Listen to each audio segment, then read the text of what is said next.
하나님의 말씀입니다. 시편 91편 말씀입니다. 91편. 지존자의 은밀한 곳에 거주하며 전능자의 그늘 아래에 사는 자여, 나는 여호와를 향하여 말하기를 그는 나의 피난처요 나의 요새요 내가 의뢰하는 하나님이라 하리니, 이는 그가 너를 새 사냥꾼의 올무에서와 심한 전염병에서 건지실 것이미로다. 그가 너를 그의 깃으로 덮으시리니 내가 그의 날개 아래 피하리로다. 그의 진실함은 방패와 손방패가 되시나니, 너는 밤에 찾아오는 공포와 낮에 날아드는 화살과 어두울 때 퍼지는 전염병과 밝을 때 닥쳐오는 재앙을 두려워하지 아니하리로다. 1000명이 내 왼쪽에서 10,000명이 내 오른쪽에서 엎드러지나 이 재앙이 내게 가까이 하지 못하리로다.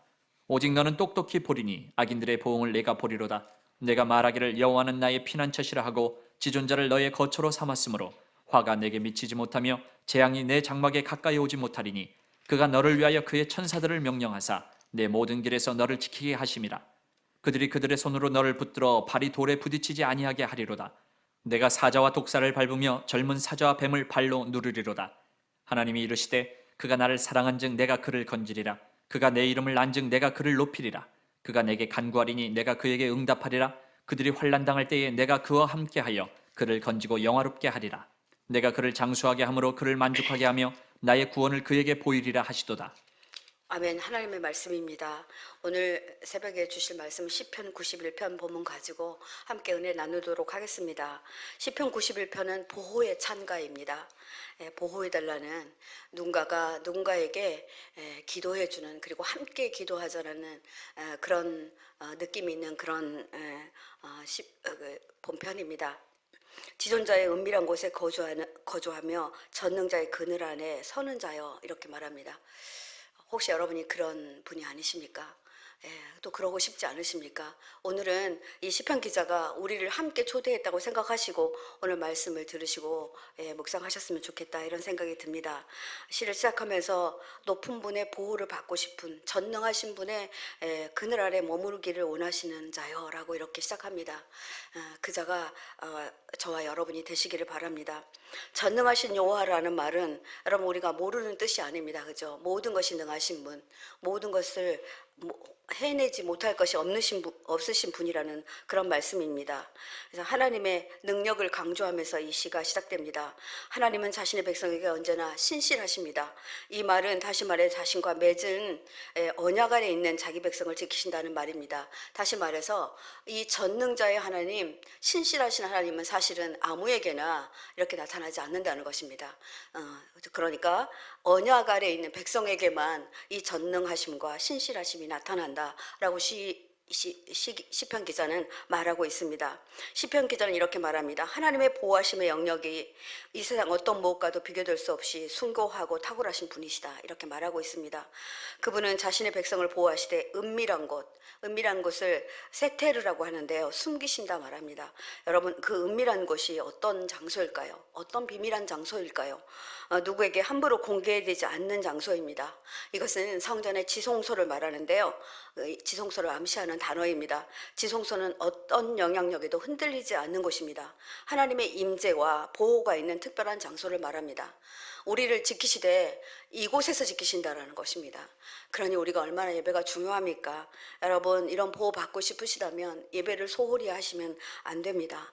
세테르는 하나님과 밀접하게 교통하는 자 가운데서, 하나님의 임재 가운데서 살아가는 사람에게만 임하는 은혜이기 때문입니다. 그래서 세테르의 은혜를 세상의 어떤 위협이나 난관에도 동요되지 않는다, 그렇게 말합니다.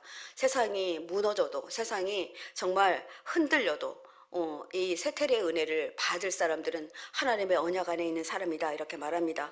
이런 은혜를 받는 사람을 전능자의 그늘 아래 있다, 이렇게 표현합니다.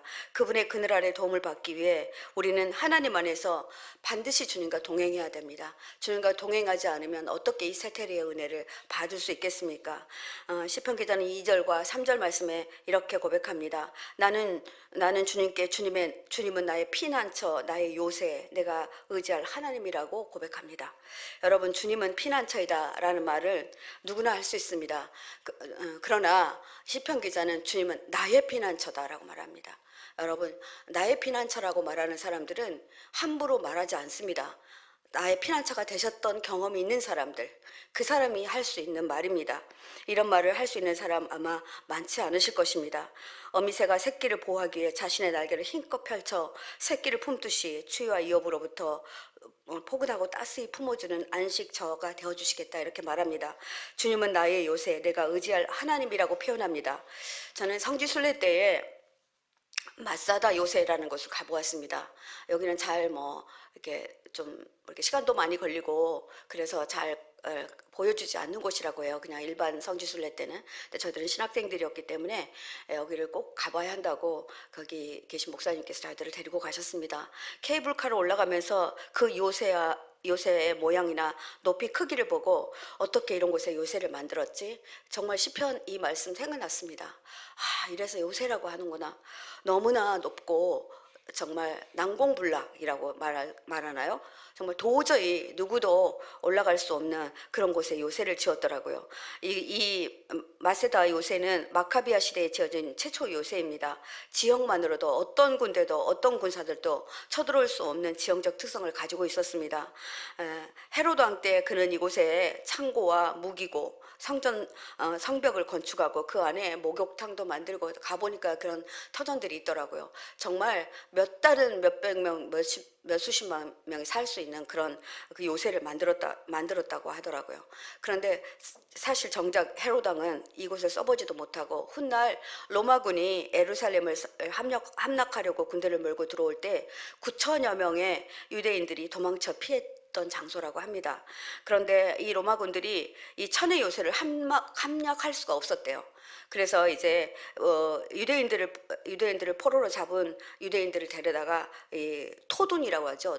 둔덕을 쌓는데 흙으로 만든 토둔을 쌓았는데 유대인들을 불러다 하니까 위에서 돌을 던지거나 이렇게 해서 그들을 함락할 수 있었는데 자기 백성이니까 이들이 도저히 자기 백성을 죽일 수가 없어서 그들은 그 공격에 이제 이렇게 그러니까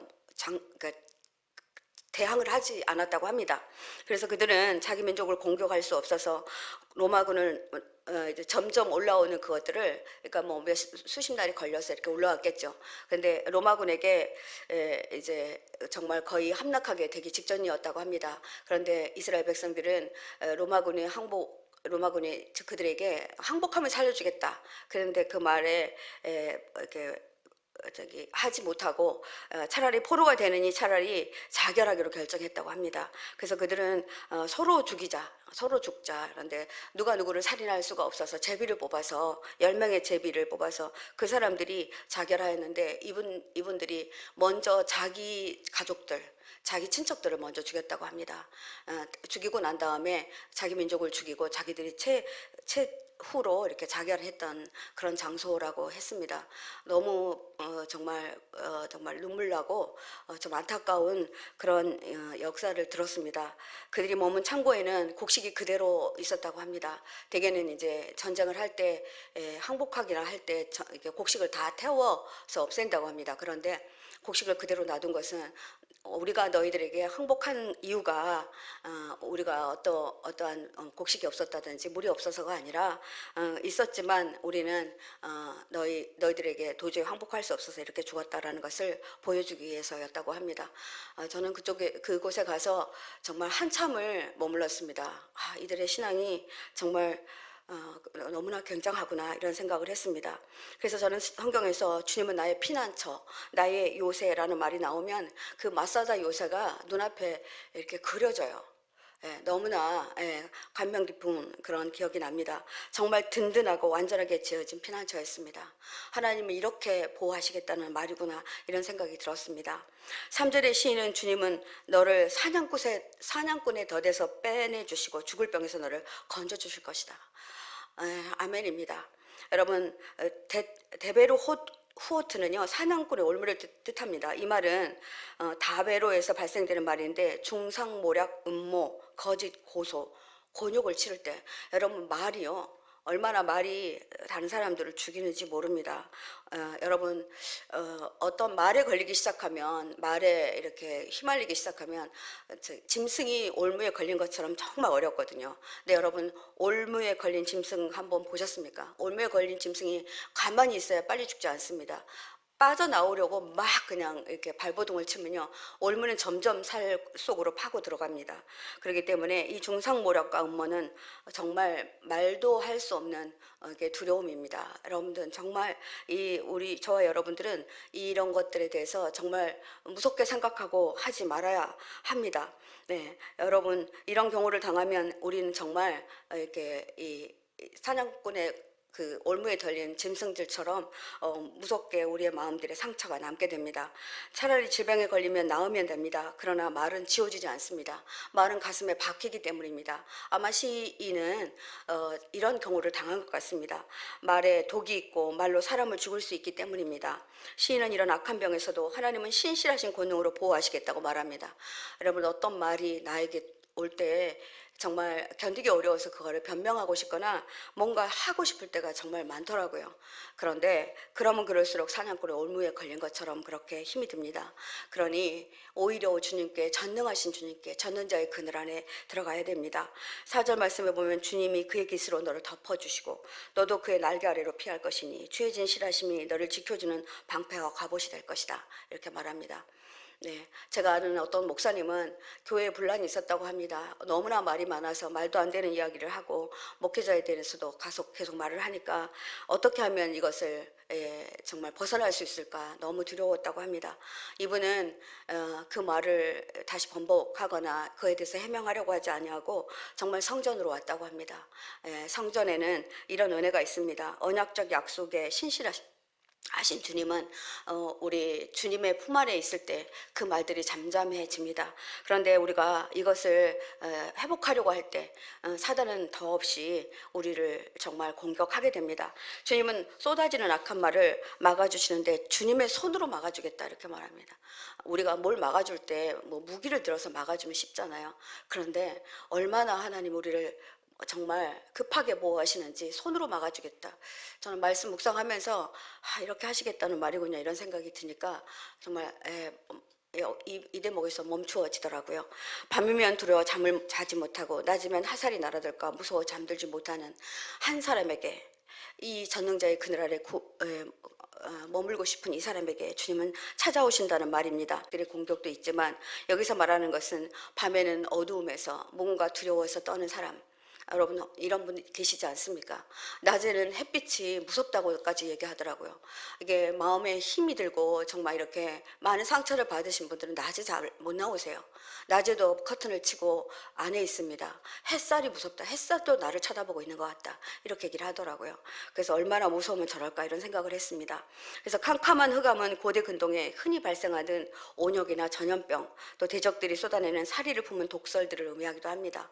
그래서 이 말들, 그리고 정말 우리 병들, 질병들, 우리가 코로나 겪었잖아요. 얼마나 무서웠습니까, 그죠? 사리를 품는 독설로 인한 황폐한 심령 등 언제 어디서 밀닥칠지 모릅니다.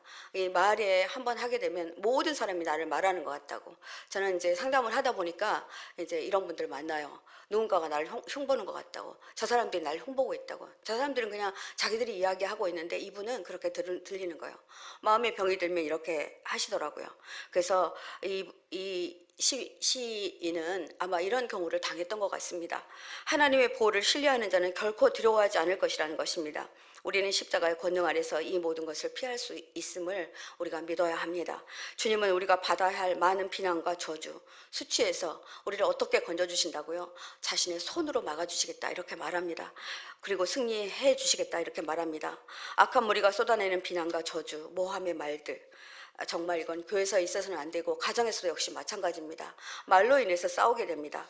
예수님의 보혈로 모두 막아달라고 여러분들이 보혈의 기도를 드려야 합니다. 5절에부터 10절까지는 십자가의 신앙 안에 있는 자들을 보호하시는 주님의 은혜를 노래합니다. 시편 기자는 강조하며 너를 죽이는 자가 수천 수만 명이 다가와 죽이려 해도 죽이지 못한다고 말합니다. 너들 그래 봐. 모든 사람이 다 나를 향해서 비난의 말을 쏟아내고 있는 것 같으나 여러분이 피할 곳은 바로 하나님의 성전, 하나님의 그늘 아래 그렇게 피해야 된다는 것입니다. 하나님을 경외하는 자에게 다가오는 재앙이나 불행의 크기와 상관없이 하나님은 우리를 구원하신다 이렇게 말하고 있습니다. 너를 헤아려 하는 자의 마지막을 보게 될 것이다 이렇게 또 말하고 있습니다. 시편은 아마 마지막을 보았던 것 같습니다. 나를 괴롭히는 사람들에게 반드시 임할 심판은 우리 눈으로 목도하게 될 것이다 이렇게 말합니다. 9절 10절에 시인은 여호와의 보호 아래 있는 자의 안전함에 대해서 거듭 말하고 있습니다. 내게는 어떤 불행이 찾아오지 않을 것이다. 내 장막에는 어떤 재앙도 가까이 하지 못할 것이다. 이렇게 노래합니다. 이 말의 뜻은 하나님의 허락이 없는 한 어떤 위험 요소들도 성도를 상하지 못하게 한다는 사실입니다. 하나님이 허락한 고난이 있고 허락하지 않는 고난이 있습니다. 하나님이 허락하지 않으면 그 사람 망하지 않습니다. 허락한 고난은 우리를 단련하게 하거나 연단시킬 때만 허락하십니다. 그러니 여러분 어떤 어려움이 있더라도 지금 그 말 가운데서 어려움이 있으십니까? 이런 분 계시다고 한다면 오늘 말씀을 붙드시기 바랍니다. 11절부터 15절 말씀에는 고난 중에 있는 성도들에게 하나님의 은혜가 어떻게 임하는지 말씀하시고 계십니다. 그가 천사들에게 명하셔서 내가 가는 길마다 너를 지키게 할 것이니. 저는 이거 아멘입니다. 저는 길게 말씀드릴 수 없지만 제가 상담하다 보니까 정말 골목길에서 정말 어두운 가운데서 어떤 성폭행을 당할 수 있는 어려움 가운데 있었던 어떤 내남자가 그런 얘기를 하더라고요. 그때 정말 하나님이 나를 안 보호해 주실 줄 알았는데 자기는 정말 딱 몇 한마디 불렀다는 거예요. 주여. 더 이상 말을 할 수가 없더래요. SOS를 할 수가 없더래요. 아무 소리도 나오지 않았다면 사람이 죽음 앞에서는 그렇게 꼼짝 못하는가 봅니다. 그런데 그 소리를 들으시고 그때 경찰차가 오는 그런 일이 있었다고 이렇게 고백하는 것을 보았습니다. 시대의 소망이라는 책 143페이지는 이런 글이 실려 있습니다. 하나님은 천사들을 땅에서 하늘로, 하늘에서 땅으로 항상 왕래하고 계신다. 여러분 이거 믿으십니까? 저는 이 글을 읽으면서 그냥 아멘 되더라고요. 공고한 자와 고통당하는 자들을 위해 그리스도의 기적은 천사들의 봉사를 통하여 천사를 우리가 여러분 부리는 자인 거 아십니까? 우리의 그 격이요 훨씬 천사들보다 높습니다. 그러니 하나님께 부탁드려야 됩니다. 하나님의 능력에 의해 이루어지고 있습니다. 온갖 축복이 하나님께로부터 우리에게 오는 것을 하늘의 사자들의 봉사에 의해서 우리가 그 혜택을 받고 있는데 여러분 이런 거 기억나시지 않습니까? 저는 운전하면서 수없이 이것을 경험합니다. 어떨 때는 가끔씩 뭔가가 지체될 때가 있어요. 그러면은 왜 그렇지? 하고 보면요. 그 앞에 저 앞에 사고가 나 있는 걸 봅니다. 아 이래서 지체시켰구나. 그런데 그때 모르고 투덜하고 불평하고 했던 정말 무지한 것들을 이렇게 발견하곤 합니다. 12절 보니까 너의 발이 돌뿌리에 부딪히지 않게 해주겠다. 여러분 돌뿌리 잘 안 부딪힐 수 있을 것 같죠? 그런데 신기하게도요. 정말 그렇게 늘 다니던 길에서도 넘어집니다. 어제 이경란 집사님 저희가 신방 갔다 왔는데 그냥 집 앞에서 넘어졌대요. 넘어질 자리도 아닌데 넘어졌대요. 그리고 다 부셔졌다는 거예요. 발목뼈가. 그래서 골다공증이 있냐 그랬더니 그렇게까지 골다공증도 없다 이런 얘기 하더라고요. 정말 참 어려울 때가 있습니다. 근데 우리가 정말 이렇게 간구해야 됩니다. 오고 가는 길 발걸음 다 조심해야 됩니다. 천사들이 그 손으로 너를 붙들어 각별한 돌보심으로 이렇게 해주겠다 이렇게 말씀하십니다.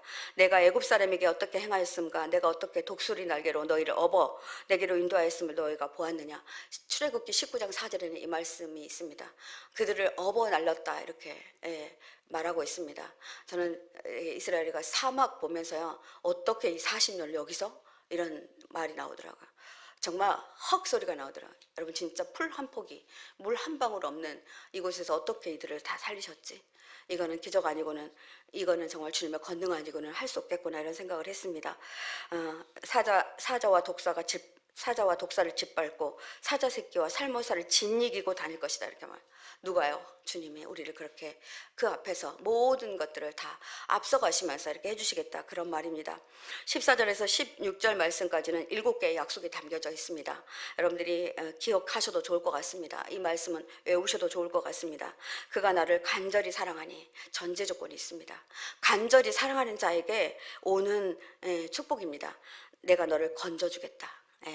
그리고 나의 이름을 알고 있는 자에게 내가 그를 높여주겠다 이렇게 말씀하십니다. 15절 보면 그가 나를 부를 때 내가 응답하겠다.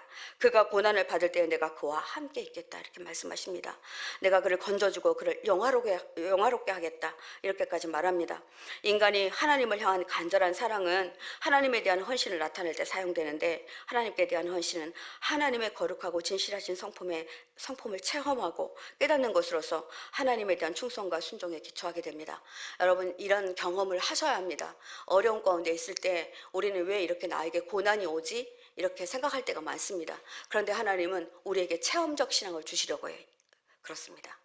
저는 여러 가지 어려움을 겪고 그런 경험들이 너무 많습니다. 지금 돌이켜보면 나에게 이런 어려움과 정말 그런 것들이 없었다면 어떻게 내가 하나님의 정말 전능하심과 보호하심에 대한 노래를 할 수 있었을까, 이런 생각이 듭니다. 하나님의 뜻에 충성하고 순종하는 것이 전능자의 그늘에 머무는 비결입니다. 전능자의 그늘에 머물고 싶으십니까? 하나님 뜻에 순종하고 지금 닥친 고난에 무너지지 말고 이 고난을 딛고 일어서는 우리가 될 때 우리는 전능자의 그늘 아래 다시 머물게 된다는 것입니다. 여러분, 저는 오래전에 유기성 목사님이 이 시편 91편을 이렇게 설교하실 때 한 가지 예화를 드셨어요. 그때 제가 이제 메모해 놓았던 것을 이제 생각이 나서 찾아보았는데요. 엘리자베스 엘리엇이라는 사람이 지은 전능자의 그늘 책에 있습니다. 지금 아마 아직도 이렇게 그러니까 기독교 서점 가면 있으실 겁니다. 이 책이 오랫동안 베스트셀러가 됐었던 적이 있습니다.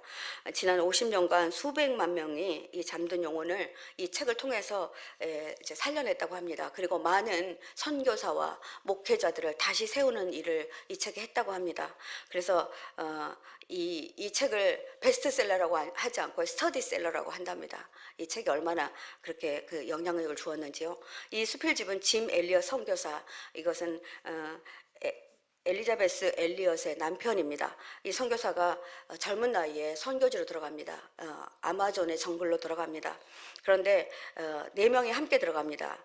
1956년 1월 8일 이날 백인들을 적대하는 인디언 아우카족에게 이 4명이 동시에 살해를 당합니다. 그래서 정말 이 젊은 선교사들을 잃고 미국 신문들은 막 떠들어대기 시작한 거예요. 불필요한 낭비를 했다. 바보 같은 죽음이다.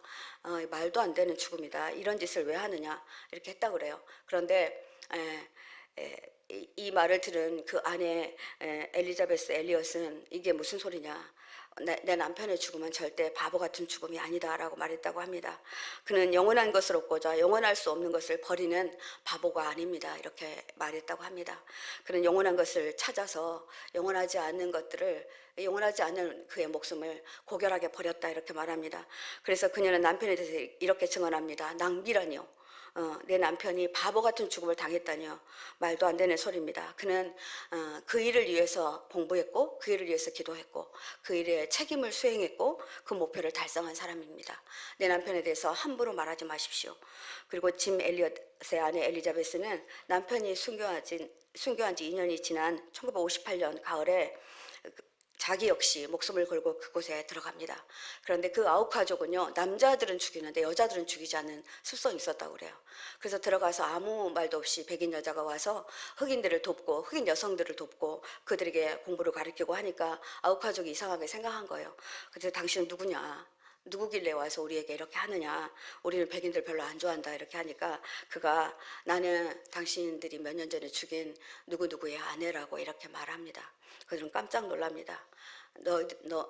당신은 우리들이 밉지도 않으냐, 증오스럽지 않느냐, 이렇게 물었다고 합니다. 그런데 그녀의 말은 우리 남편이 했던 일을, 다 하지 못한 일을 하기 위해서 자기가 왔다고 얘기를 했다고 합니다. 그래서 그들은 우리에게 하고 싶은 말이 있으면 해봐라, 이렇게 했다는 거예요. 그래서 내가 하고 싶은 말은 너에게 예수님을 이렇게 전하는 것이다 하고 엘리자베스 엘리엇은 그들에게 복음을 전했다고 합니다. 아홉 가족은 남편을 죽인 자신들을 위해 사랑을 베푼 것에 감동을 받아 모두 예수님을 영접했다고 합니다. 그래서 그 살인했던 그 사람들 중에 한 분은 목사님이 되고 한 분은 장로님이 되고 거기에 교회가 세워지고 아홉 가족의 언어로 신약성경이 이렇게 번역이 되어서 교회가 헌당되어지는 멋진 일들이 있었다고 합니다. 그래서 이 일은 전 세계적으로 알려지기 시작했고 이 선교사들의 죽음은 절대로 헛된 죽음이 되지 않았고 많은 선교사들이 이분의 이야기로 정말 큰 힘을 얻고 우리가 하고 있는 일이 절대로 정말 무가치한 일이 아니구나, 우리가 죽음과 목숨을 걸고 하는 일이 결국은 우리에게 큰 은혜가 될 것이구나 하는 그런 결단을 하는 그런 계기가 되었다고 합니다. 여러분, 순종한다는 것은 우리가 하나님 앞에 거한다는 뜻입니다. 가장 귀한 순종이 저는 하나님 안에 거하는 것이라고 생각합니다. 그분 안에 거하면 우리도 예수님이 행하시는 대로 행하게 됩니다. 왜냐하면 우리 안에 계시는 주님이 우리를 그렇게 인도하시기 때문입니다. 저는 가끔 주님의 소리를 듣습니다. 여러분, 저 사운드로 듣는 게 아닙니다. 무슨 이렇게 소리, 제가 말하는 것처럼 소리로 듣는 게 아니라 제가 마음의 소리를 듣습니다. 이 이야기는 수많은 하나님의 사람들을 변화시킨 것처럼 우리 안에서도 주님은 이렇게 말씀을 해주십니다. 전능자의 그늘 아래 살고자 하는 사람은 하나님을 간절히 사랑하는 사람입니다. 여러분, 저와 여러분이 전능자의 그늘 아래 거하고 싶습니까? 그리고 여러분의 가족을 전능자의 그늘 아래 거하게 하고 싶습니까? 그렇다면 내 자신이 먼저 하나님 안에 거하는 것입니다. 주님은 너를 건져주겠다, 너를 높여주겠다, 그리고 내가 너를 부를 때 응답하겠다, 내가 고난 중에 있을 때 너와 함께 있겠다, 이 약속을 갖고 있는 사람들이잖아요. 우리가 아무것도 없다면 어떻게 주님 안에 거할 수 있겠습니까? 그러나 오늘 하나님은 저와 여러분에게 귀한 말씀을 주셨습니다. 간직하고 하나님이 높여주시겠다 하셨으니 높여주십시오. 내 자녀를 그렇게 해주십시오. 내 남편을 그렇게 해주십시오. 내 자녀가 아플 때 주님은 낫게 해주시겠고 나를 건져주겠다고 하셨으니 반드시 건져주십시오 하고 우리가 함께 기도해야 하지 않겠습니까? 너를 영화롭게 하겠다 하신 약속이 짐 엘리엇 선교사의 순교에 의해서 이루어진 것처럼 우리가 죽어지고 우리가 낮아지고 우리가 정말 십자가 아래 들어갈 때 주님은 우리에게 그렇게 하실 거라 믿습니다. 16절 말씀으로 말씀을 마무리하려고 합니다. 하나님은 내가 그를 만족할 만큼 오래 살도록 하고 내 구원을 너에게 보여주겠다 약속하십니다. 아멘입니다. 우리 함께 오늘 말씀 붙들고 기도하겠습니다. 주님, 저희가 제 자신이 전능자의 그늘 아래 있기를 원합니다. 1, 2절로 기도하겠습니다. 지존자의 은밀한 곳에 거주하며 전능자의 그늘 아래 사는 자요, 나는 여호와를 향하여 말하기를 그는 나의 피난처시고 나의 요새이시고 내가 의뢰하신 하나님이라 하리니. 아멘입니다. 주님, 우리가 환난 가운데 있을 때 주님은 우리를 주님의 성소에 숨기시고 당신의 품 안에서 안전하게 지켜주시겠다 약속하셨습니다. 이 시간에 저희가 약속을 붙듭니다. 주님, 약속 붙들고 나아가는 저희들의 손을 잡아주십시오. 아버지, 우리 앞에 놓여져 있는 모든 악한 것들 주님이 손으로 막아주겠다 하셨사오니 아버지 주님, 그렇게 하여 주십시오. 주님은 나의 피난처이시고 요새이십니다. 우리 주님 이름 한번 크게 부르고, 주님 피난처이신 요새이신 아버지 전능자의 그늘 아래 아버지 제가 머물겠습니다. 주님 이름 한번 크게 부르고 기도하겠습니다. 주여, 주님 이 시간 아버지 앞에 간절히 간구하여 기도합니다. 그렇습니다. 주님, 아버지 주님 앞에 아버지 이렇게 나아갑니다. 하나님 인도하시고 축복하여 주십시오. 하나님은 아버지 지존자의 은밀한 곳에 거주하며 전능자의 그늘 아래에서 사는 자여, 아버지 그런 자에게 내가 아버지 너의 피난처가 되어 주시겠다. 내가 너의 요새이고 내가 너가 피할 아버지 바위이고 아버지 피난처라 이렇게 말씀하셨습니다. 하나님, 그렇습니다. 하나님, 내가 주님의 아버지 그 피난처로 아버지 피하기를 원합니다. 아버지 하나님 함께하여 주십시오. 하나님, 내가 주님 안에서 그렇게 안전함을 고백하며 아버지 앞으로 나아갑니다. 하나님, 어떤 어려움 속에서도 아버지 다른 곳으로 피하지 아니하고 오직 주님의 성소로 나아가겠습니다. 아버지 주님은 아버지 새가 날개를 펴서 아버지 우리를 보호하듯이 그렇게 하나님 아버지 보호하실 거라 믿습니다. 어떤 어려움에서 어떤 추위에서도 어떤 두려움에서도 아버지 하나님 절대로 아버지 노출되지 않도록 우리를 도와주실 거라 약속하셨사오니 이 약속 붙들고 나아갑니다. 오늘 말씀이 오늘 살아가는 우리 모든 성도들에게 그렇게 임하기를 간절히 소원합니다. 하나님 함께하여 주시옵소서. 한 번 더 기도하실 때 14절 15절 말씀으로 기도하시다가 여러분들 또 말씀 붙들고 계속 기도하시다가 귀가하시기 바랍니다. 하나님이 이르시되 그가 나를 사랑한즉 내가 그를 건지리라. 내가 그 이름을 안즉 내가 그를 높이리라. 그가 내게 간구하리니 내가 그에게 응답하리라. 그들이 환난 당할 때에 내가 그와 함께하며 그를 건지고 영화롭게 하리라. 아멘입니다. 이 말씀 붙들고 기도하겠습니다. 주님의 신실한 약속 안으로 제가 들어갑니다.